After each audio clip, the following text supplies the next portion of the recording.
አንዳንዴ አሁን ዘመዶች ይሸሹና ቢያንስ ሰው አጣጣም አይደል? ለነፍሱ ያደረ እግዚአብሔርን የሚፈራ አንድ ሰው አይጠፋም።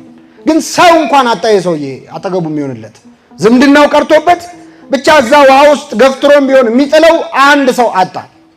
ሰው የለኝም እኔ እዚህ ሆኜ ሌላው ቀድሞኝ እየመጣ ሲድን ነበር አለ። በጣም ከባድ ነው። እሱ ታሞ እዛ አልጋ ላይ ተጣብቆ ከሱ በፊት መተው ከሱ በኋላ ድነው የሚሄዱ ሰዎች አሉ። ምናልባትም በመጡ በአንድ ቀናቸውም ተጠምቀው የዳኑ ሰዎች ሊኖሩ ይችላል። አይ ይሄ ሰውዬ ብዙ ዓመት ቆይቷል፣ አሁን ውሃው ሲናወጥ ቅድሚያ ለሱ እንስጠው ሰው ይላል አይልም። ስስታሞች ነን እኛ፣ ለራሳችን ነው ቅድሚያ የምንሰጠው።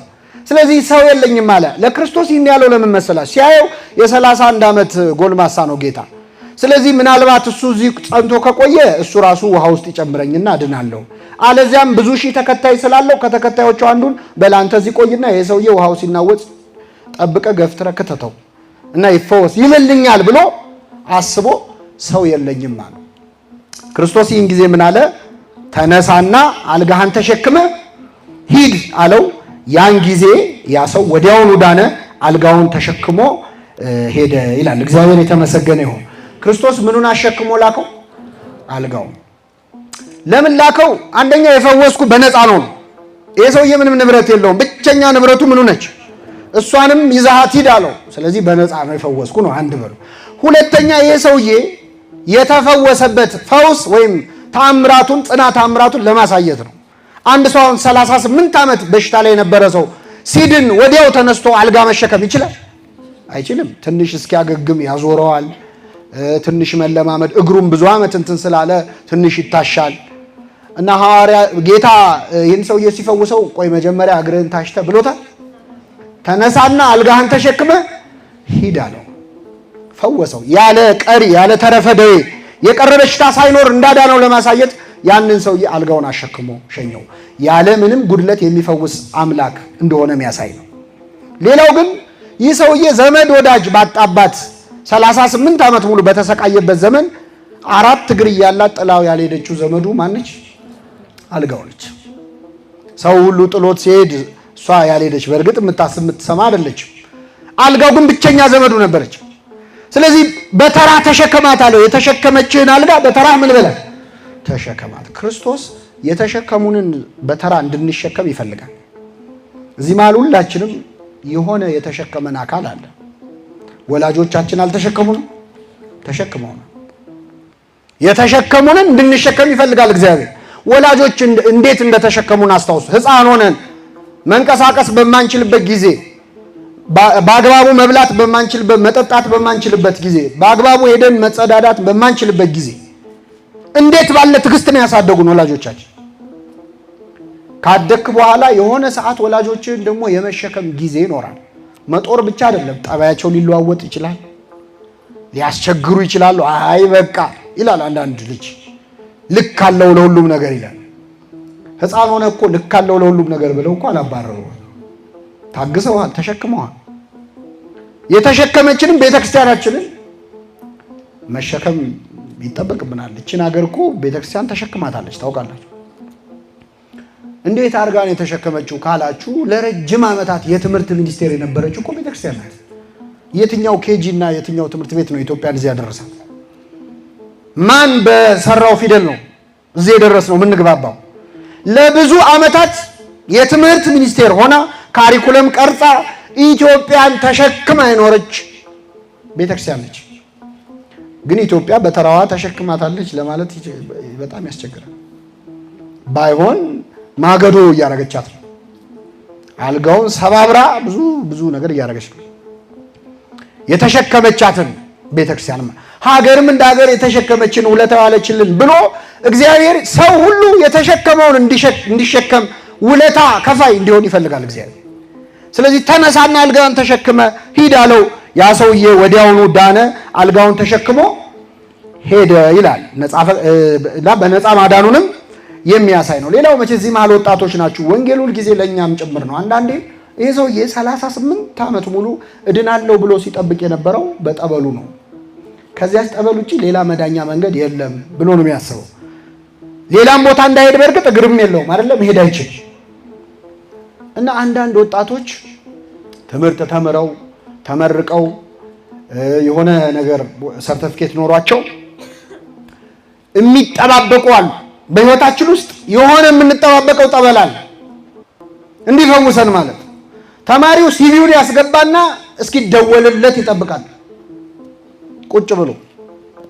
ከዛ ሌላ ሰው መጥቶ ስራ የለም አትሰራም እንደዚህ አታረግም ሲለው ስራማ ፈልግ ነበር ግን ስራ የሚያስገባኝ ምን የለኝም፣ አቤት ሰው የለኝም ይላል። አዲሱ መጻጉዕ ማለት ነው። ሰው የለኝም ይላል። እንዲህ እንዳላረግ እንዳልማር እንዲህ እንዳላረግ ሰው የለኝም ይላል። እና ደህና መካሪ ካገኘ ምንድነው መባል ያለበት? ተነሳና አልጋን አንጥፈ ከቤት ምን በል። አንዳንድ ኦፕሽኖች ይኖራሉ። ይሄ ሰውዬ እኮ እግር ስለሌለው ነው። አንተ ለምንድነው ጠበሉን የምታየው ቁጭ ብለህ? በህይወት ሌላ አማራጮች ሊኖሩ ይችላሉ። ለምን እድሜ ትጨርሳለህ? በዛች መንገድ ብቻ አይደለም ስራ ሊሰራ የሚችለው። ሌላ የህይወት አማራጮች አሉ፣ የህይወት መንገዶች አሉ። እስቲ ዞር ዞር ብለህ መጻጉዕስ መውጣት እየፈለገ እንዳይሄድ እግር ይዞት ነው። አንተ እግር እያለ ለምን ካልጋ ጋር ትቆያለህ? ተወኝ እባክህ ሰው የለኝም ማለት እንደሌለብንም የሚያሳይ ነው። መጠመቂያው ላይ ብቻ ማፍጠጥ አያስፈልግም፣ መወሰን አለበት። መጻጉዕ ተነሳና አልጋን ተሸክመ ሂድ ሲባል ያ ሰውየም ወዲያውኑ ድኖ ተነሳና አልጋውን ተሸክሞ ሄደ። አንድ አሁን 38 ዓመት እግሩ ሽባው የኖረ ሰው ተነሳ ብትለው ምንድን ነው የሚለው? ትቀልድብኛለህ እንዴ? እኔ እኮ ፈልጌ ያመጣሁት ነገር አይደለም። መነሳት ብፈልግ እኔ አልነሳም እንዴ? እንዴት ነው የምነሳው? ማሳመን ሰውየውን ተነስ ለማለት ለማሳመን በጣም ረጅም ጊዜ ይፈጃል። ይሄ ሰውዬ ጌታ ካረገለት ተአምር በተጨማሪ እሱ አምኖ መነሳቱ ራሱ አንድ ነገር። ተነሳ ሲባል እኔ ልነሳ አላል። እንደና አብርሃምና ሳራ አልሳቀም። ትወልዳላችሁ ሲባል እኛ ነው ያለ። ልንወልድ ሳቀች ጓዳ ገብታ። ሚስት ሳራ እንደ አባቷ ባሏም ስቋል። አብርሃምም እየሰገደ ሳቀ ይላል። እስኪ በሉ እየሰገደ ስግደትና ሳቅ አብሮ ሄደ። አሳቀው ትወልዳለህ ሲባል። ሳራ ደግሞ ጓዳ ሆና ሳቀች። እንደ ሳራ ለምን ሳቀች አለ እግዚአብሔር። ኧረ አልሳኩም አለ። የለም ሳቅሽ እንጂ አላት። ኧረ አልሳኩም። ከማን ጋር ነው የምትከራከረው? ከእግዚአብሔር ጋር። እግዚአብሔር ልብን የሚሰማ አምላክ። እሷ ጓዳ ገብታ ሳቀች አልሰ ያውቃል። እና ያስቅ ነበር ለብዙ ሰው። ተነሳ ካልጋ ሲባል መነሳት እምነት ይፈልጋል። አምኖ ተነሳ። ይህ ሰው ወዲያውኑ ዳነ፣ አልጋውን ተሸክሞ ሄደ ይላል። የእግዚአብሔር ስም የተመሰገነ ይሁን። ሁለት ነጥቦች እናንሳና የዛሬ ትምህርታችንን እናበቃለን። ይህ ሰውዬ አልጋውን ተሸክሞ ሲሄድ አይሁድ በጣም ተበሳጩ። መቼስ እንደ አይሁድ በጣም አስገራሚ ፍጥረት የለም።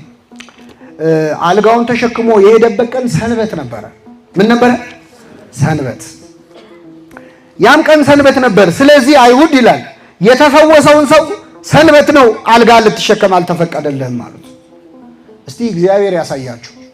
አንድን ሰው መቼስ ይሄንን መጻጉዕ ማያውቀው ሰው የለም። ቤተሳይዳን የረገጠ ሰው ሁሉ ያውቀዋል። ለምን እዛ ተኝቷል አይደል? ስንት ዓመት ሙሉ ያውቁታል። መንገድ ላይ ሲያገኙት አሁን እናንተ 38 ዓመት ሙሉ መንቀሳቀስ የማይችል የነበረን ሰው በእግሩ ሲሄድ ስታዩ አልጋ ተሸክሞም ቢሆን ማለት ስታዩ ምንድን ነው የምትሉት? እንዴ አንተ እዛ ቤተሳይዳ የነበርከው በሽተኛ አይደለ እንዴ? ኧረ እግዚአብሔር ይመስገን ቆመ ሄድክ። እንዴት ልትሄድ ቻልክ? እነሱ ከአንገት በላይ ብቻ ነው የሚታያቸው። እግሩ መቆሙ አይታያቸው። የእግዚአብሔር ስራ አይታያቸው። የተኛ በሽተኛን እንዴት አስነሳው? የመጀመሪያው ጥያቄ መሆን ያለበት መጀመሪያ መሬት ነው መሳም ያለባቸው። የዚህ ሰውዬ ስቃይ ያውቁታል። እንዴት ከዚህ ስቃይ ድነ? በጣም ድንቅ ነው። ውሃው ተናወጠ እንዴ? መልአክ መጥቶ ተናወጠ ማለት ነው። አንተ እንኳን ታግሰሃል፣ ይገባሃል፣ በእግዚአብሔር ይመስገን። እንደውም ቢያንስ እንጋብዘም ይባላል እኮ አይደል? ይሄ ሰውዬ ብዙ 38 ዓመት ተኝቶ እኮ እኔ መጀመሪያ ያሳሰበኝ ይሄን ታሪክ ሳየው የት ሄደ የሚለው ነገር በጣም አሳዘነኝ። 38 ዓመት ሙሉ ጠበል ቦታ ነው የቆየው አይደል? ከዛ ጠበል ሲነሳ የት ነው የሚሄደው? ዞር ሲል አያውቀው። አገሩ ሁሉ ተቀይሯል። 38 ዓመት ነው። ዘመዶቹ ጋር እንዳይሄድ ዘመድ የለኝም ብሏል አይደል? ምን የለኝም ብሏል። ስለዚህ የት ነው የሚሄደው? በልበል እኛ ቤት ቆይና ባይሆን የቀረውን እንነጋገራለን ነበር። እግዚአብሔርን የማያውቁ የእግዚአብሔር ሰዎች ስለሆኑ ግን አይሁድ የታያቸው አልጋ መሸከሙ ነው። እንዴት ተሸከም ካሉት ጥቃቅን ጉዳዮች የሚታየው ሰው አለ። ከሰው መዳን በላይ ጥቃቅን ጉዳዮች የሚታይ ጎሽ እንኳን ዳነ፣ እንኳን ተመለሰ፣ እንኳን ተፈወሰ፣ እንኳን ንስሐ ገባ፣ እንኳን ወደ እግዚአብሔር ቤት መጣ የሚለውን ትቶ ጥቃቅን ጉዳይ ያየ የሰው ልብ የሚሰብር ተናጋሪ አለው። ቤተ ክርስቲያን በስንት መከራ እስቲ ዛሬ ገብቼ ልማር ብለው የመጡ ሰዎችን ወይ ባለባበሳቸው ወይ ባነጋገራቸው ወይ ባካሄዳቸው የሆነ ነገር ብለን እኮ ያባረርናቸው ሰዎች አሉ። እንደዚህ ተለብሶ ነው የሚመጣው ምንላቸው ማለት እግዚአብሔር ይምጡለት እንጂ ሰው ክርስትና ከገባው አይደለም ጸጉሩን መቆረጥ አንገቱን አይቆረጥም? ይቆረጣል አይቆረጥም? እኛ በር ላይ ነው የሆነ ቼክ ሊስት ይዘን ቆመን ሰው የምናባረው። አንቺ ሁለተኛ እንደዚህ አይደረግ እያለ እና እንዴት አልጋን ተሸከም ካሉት ይሄ የአይሁድ አንዱ ጸባይ ነው። እስቲ ምልልሳቸውን ላንብብላችሁ። ሰንበት ነው አልጋን ልትሸከም አልተፈቀደልህም ማለት እርሱም ያዳነኛ ሰው አልጋን ተሸክመ ሂድ አለኝ አላቸው። እስኪ በሉ ያዳነኛ ሰው አልጋን ተሸክመ ሂድ አለኝ። ማ አቤት ያዳነኝ ያ ሰው። ቀጣዩ ጥያቄ ምንድን ነው? አቤት ማን ነው ያዳነህ ነው አይደል አላሉ። ላንብብላችሁ። ያዳነኛ ሰው አልጋህን ተሸክመ ሂድ አለኝ ብሎ መለሰላቸው። እነርሱም አልጋህን ተሸክመ ሂድ ያለ ሰው ማን ነው አሉት። ያዳነህ ማን? እንግዲህ ቶት ፓተርኑን ስታዩት የጥያቄውን ፓተርን ስታዩት ምንድን ነው ያለው? ያዳነኛ ሰው አልጋህን ተሸክመ። ቀጣዩ ጥያቄ ምንድን ነው? ማን ነው? እሷን መስማት አይፈልጉም። አይሁድ መርጠው ነው የሚሰሙት፣ መርጠው ነው የሚጠይቁት። ይገርማቸው፣ በጣም ብልጥ ናቸው። የጌታን ማዳን መስማት አይፈልጉም። ማን ነው ያዳነህ ላለማለት ማን ነው አልጋህን ተሸክመ። እንደዚህ ፎልት ፋይንደር ከመሆን እንደው እንከን ፈላጊ ከመሆን እግዚአብሔር ይሰውራል። ዝም ብሎ በቃ ከእያንዳንዱ ጥሩ ነገር ውስጥ ከፈውስ ውስጥ እኮ ከመሃል ክፋት የሚያወጣል። ከፈውስ ውስጥ ተንኮል ከመሃል የሚያወጣ ያን ማድረጉን ደግሞ እንደ መንፈሳዊነት የሚቆጥር ሰው አለ። አንድ ውዲ አለን የሚባል ኮሜዲያንም ጸሐፊም ነው። ምን አለ መሰላችሁ? ትችት ማለት ነቀፋ ማለት ይላል የነቃፊው የህይወት ታሪክ ነው ይላል። እየሰማችሁ ምንድነው የነቃፊው የህይወት ታሪክ? the only reliable form of autobiography ይላል። ግለ ታሪኩን ነው የጻፈው። ማለት በህይወቱ የገጠሙትን ነገሮች ንግግሩ ላይ ተዋል። አንተን ሲተች የእሱን ዲስአፖይንትመንት ያንተ እዛ ትችት ውስጥ ታገኘዋል።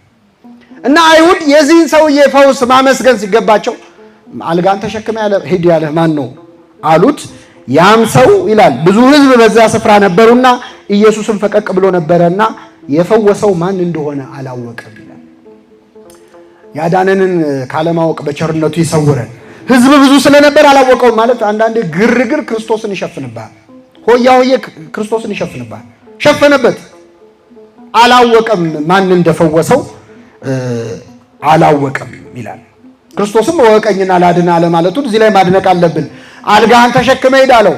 አልጋውን ተሸክሞ ሊሄድ ሲል ቆይ ከመሄድ በፊት ማን ነው ያዳነህ ብትባል ማን ልትል ነው? እኔን በደንብ ወቀኝ ብሎ አላስተዋወቀው። ማዳኑን እንጂ መታወቁን የሚፈልግ አምላክ አይደለም።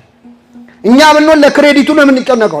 ለትንሽ ለሰራናት ነገር ቤት በኩል መጀመሪያ መጨረሻ ከዛ ከጀርባ ስማችን ካልተነሳ በጣም አስቸጋሪ ነው።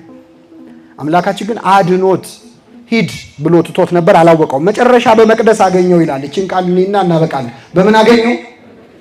በመቅደስ አገኘው። ክርስቶስ ሁላችንንም አድኖናል። ከ38 ዓመት አልጋ ብቻ ሳይሆን ከሲኦል ባርነት ነው ነፃ ያወጣን። ያዳነን አምላካችን እኛን የት ነው የሚያገኘን? ሲፈልገን መቅደስ ነው የሚያገኘን አይደለም። ዳንኩኝ ግን መልሼ በኃጢአት ወደቅኩ ይላል ቅዳሴያችን። ካዳነን በኋላ ያዳነንን አለማወቅ ደግሞ ያዳነን አምላክ በማይፈልገን የት ነህ ስንባል እዚህ ነኝ ለማለት በምናፍርበት ቦታ ላይ እንገኛለን። ይህን ሰው አገኘውና ክርስቶስ ምን አለው? ከዚህ የሚበልጥ እንዳይደርስብህ ደግመህ ኃጢአትን አትስራ። ይችን ቃል በሉ።